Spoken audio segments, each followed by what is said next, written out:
first question. Meredith, please unmute.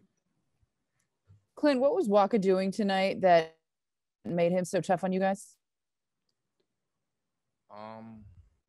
He was, I mean, I can only really speak to what he was doing directly to me. You know, it was just like throwing a lot of pitches that are going in different directions. And I'm assuming that's what he did to other guys. And when guys do that, it makes it really hard to focus in on a location that you want to swing at, especially when the ball's going, you know, opposite directions half the time. So he was on, and obviously he pitched pretty well, but, you know, we're going to turn the page and look forward to tomorrow. What keeps you confident that you can turn the page based on what's been going on lately?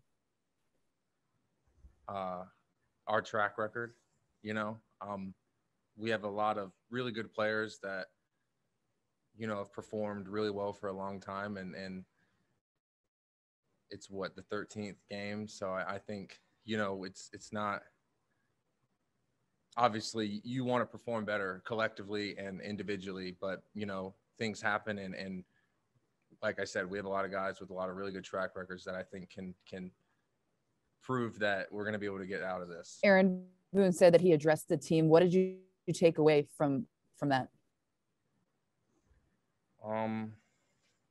You know, obviously him addressing us means that, you know, we need to play better. And I think everyone took the thought of, you know, we have to come tomorrow to the ballpark ready to go, because the team that we're playing is going to come ready to go as well. So, you know, I'm not going to get into everything that he said, but, you know, we need to come ready to go tomorrow. That was the message that I took from it. Brian Hoke, please unmute. Clint, the fans were obviously angry. You were at the plate, I believe, when the ball started raining out of the stands onto the field. What was your reaction when that was going on? That was the first time that I think I've experienced that. I mean, you never want it to come to that, obviously. And hopefully, you know, moving forward, we play well enough to where that does not happen again. Ken Davidoff, you have the next question. Go ahead.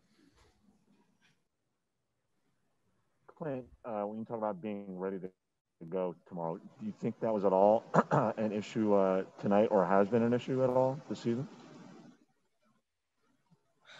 It's hard to – I mean, obviously everyone wants to be able to figure out why they're struggling or why we're struggling, and that's what makes it hard, you know. And I don't think personally that anyone shows up here not ready to go, but, you know, we're playing – we as a team and we as players have set the bar and the expectations so high that when we don't meet those expectations, obviously people get upset, we get upset, and we have to find a way to meet the expectations for ourselves and go out there and figure it out. And if it was that easy, then obviously, you know, I don't think I'd be sitting here answering a question like that. So I think that everyone in that locker room is going to be 100% ready to go tomorrow.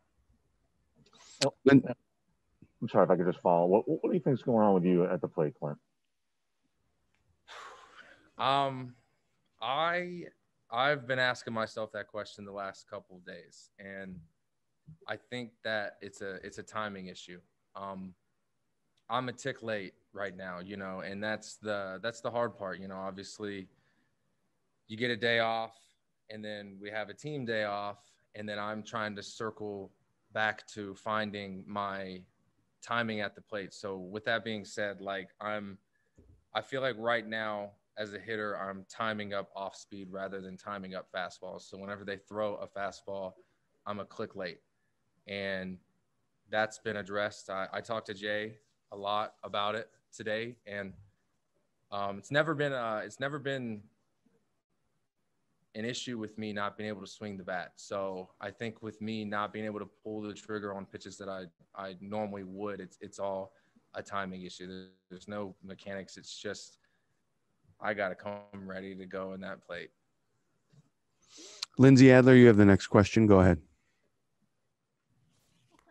you guys are all, you know, very self-motivated guys. When the manager speaks to you guys as a group, like he did tonight, what does that do to change things when you guys already know that you guys are not playing to your own expectations? And so what is different about hearing it from Boone on a night like tonight? I think it just, if you weren't aware, then you are aware after the meeting. You know, if you aren't aware of, you know, kind of how things are going, then we were made aware after the meeting, you know. And with that being said, like, Boone's our guy, you know. So he's the one that when things are going good, he's gonna be there for us, and when things are going bad, he's gonna try to get us back to where he knows as a coach where we should be. And I think hearing it from him is a little bit different from hearing it from players sometimes, because Booney is one of the most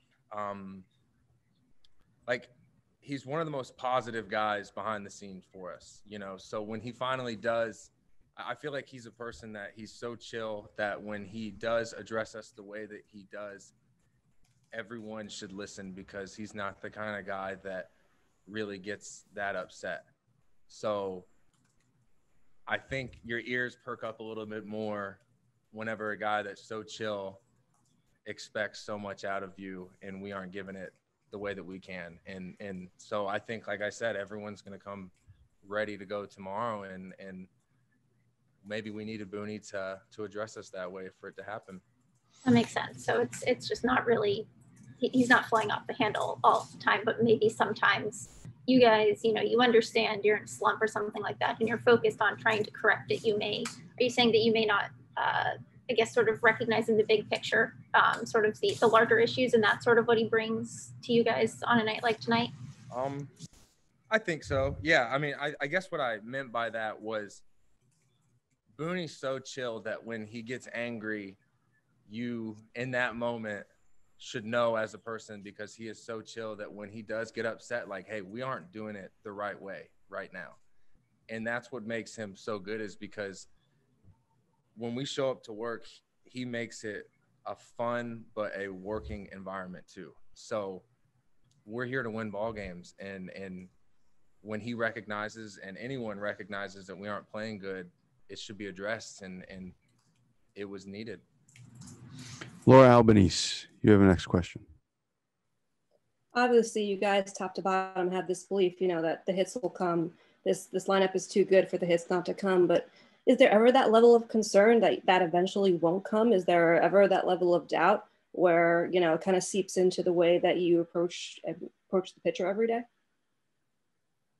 I think obviously when each hitter is hitting, it's their moment, you know. So sometimes, obviously, like, I'll take myself for an example. Like, I'm not playing the best right now, so it's really easy for me to doubt that I'm going to turn that corner, you know. But I think you just you have to zoom out and look at it from a little bit further away sometimes and realize, you know, we are so, like, we're so early into the season. And obviously that excuse can only go so far. You know, we can only say that so long before we have to have results. But I think that a lot of us have gone through this before. And if you haven't, you're going to go through it where you struggle. And it's just a matter of how you turn the page and if the confidence continues to stay instilled in you. And like myself, like, no one's ever questioned my hitting. So I'm not worried about myself. I'm not going to continue to harp on